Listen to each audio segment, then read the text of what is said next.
Assalamualaikum warahmatullahi wabarakatuh. Kembali lagi dengan saya Sinta Fitri Purwaningsih, calon guru penggerak angkatan ke-7 kelas 188 dari SDN Ketapang 1, Kecamatan Trawas, Kabupaten Mojokerto. Kali ini saya akan menyampaikan koneksi antar materi dari modul 1.2, yaitu tentang kesimpulan modul 1.2, nilai dan peran guru penggerak, serta kaitannya dengan modul 1.1 Filosofi Pendidikan Ki Hajar Dewantoro. Dalam koneksi antar materi modul 1.2 kali ini, saya menggunakan refleksi model 4P, yaitu peristiwa, perasaan, pembelajaran, dan penerapan. Pada poin peristiwa, momen yang paling penting dan mencerahkan bagi saya selama proses pembelajaran modul 1.1 hingga modul 1.2 ini adalah yang pertama, mempelajari modul 1.1 tentang Filosofi Pendidikan Nasional Ki Hajar Dewantoro dan modul 1.2 tentang nilai dan peran guru penggerak secara mandiri melalui LMS. Yang kedua, mendapatkan bimbingan dan penjelasan tentang materi modul 1.1 dan 1.2 dari fasilitator Bapak Sofwan, pengajar praktik Bapak Erwinanto, dan instruktur Ibu Listiawati dan Ibu Ripka Kekado.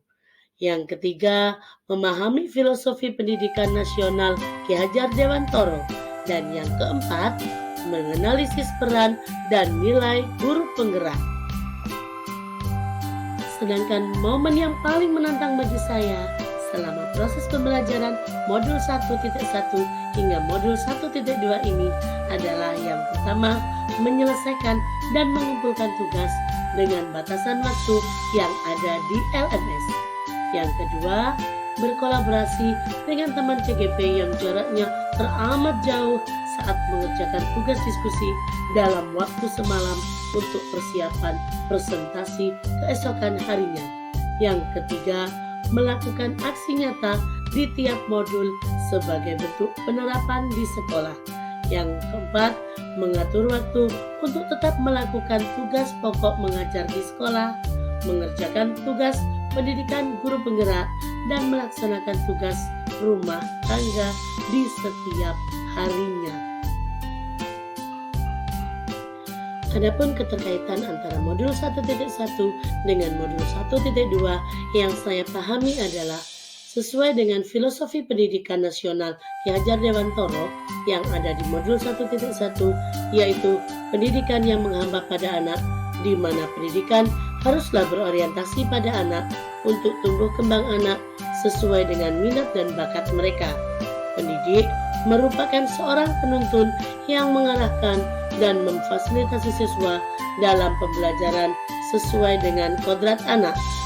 Serta dalam pembelajaran, pendidik harus mengacu pada kodrat alam dan kodrat zaman.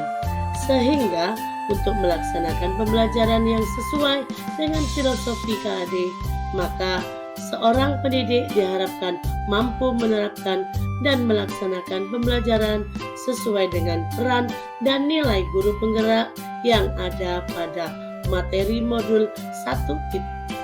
Pada poin perasaan, saat momen itu terjadi, saya merasa seperti bagaikan menemukan cahaya di tengah gua yang gelap gulita, karena cahaya itu telah menunjukkan saya ke jalan keluar dari segala kebimbangan yang saya rasakan selama ini, terutama tentang arti merdeka belajar dan arti merdeka mengajar.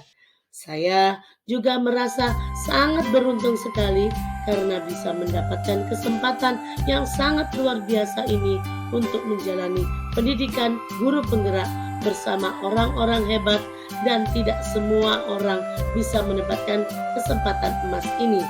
Sehingga saya menjadi lebih termotivasi untuk terus mendalami materi selama pendidikan guru penggerak dan berusaha untuk menerapkannya di sekolah saya. Pada poin pembelajaran, sebelum momen tersebut terjadi, saya berpikir bahwa seorang siswa hendaknya selalu menuruti semua perintah guru dan harus duduk terdiam, memperhatikan penjelasan guru, kemudian mengerjakan semua tugas serta harus mendapatkan nilai di atas KKM di semua mata pelajaran sesuai dengan target yang telah ditentukan oleh seorang guru.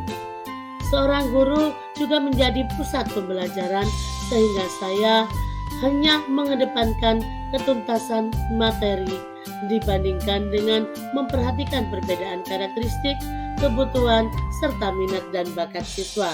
Karena kita harus menyelesaikan materi sesuai dengan target yang telah ditentukan. Saya juga tidak pernah merefleksi apa yang sudah saya lakukan selama proses pembelajaran di kelas.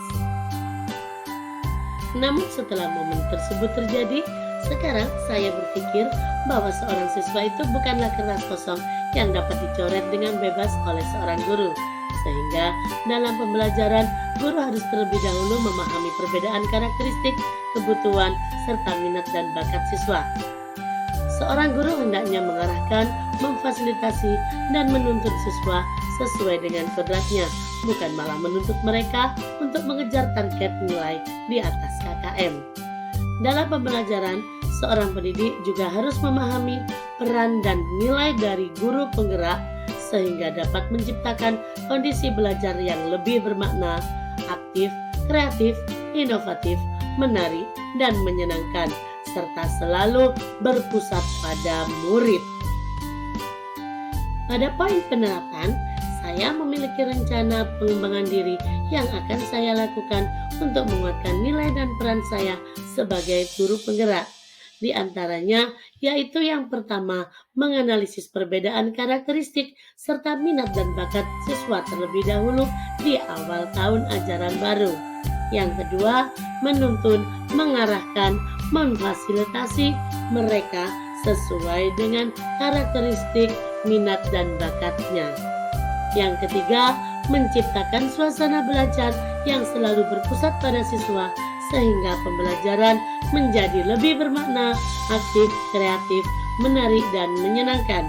Yang keempat, selalu berinovasi dan berkolaborasi dengan teman sejawat dalam menyiapkan perangkat pembelajaran, membuat media pembelajaran, dan menentukan strategi belajar yang dapat menjadikan pembelajaran selalu berpusat pada siswa. Kemudian yang kelima, melakukan refleksi, evaluasi, serta saling berbagi pengalaman dan pengetahuan dengan sesama rekan guru.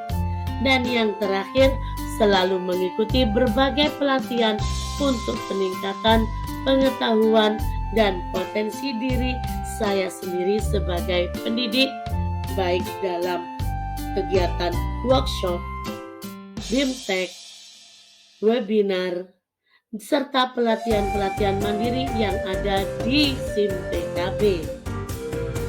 Demikian tadi yang bisa saya sampaikan, semoga dapat bermanfaat bagi kita semua, dan saya akhiri. Wassalamualaikum warahmatullahi wabarakatuh.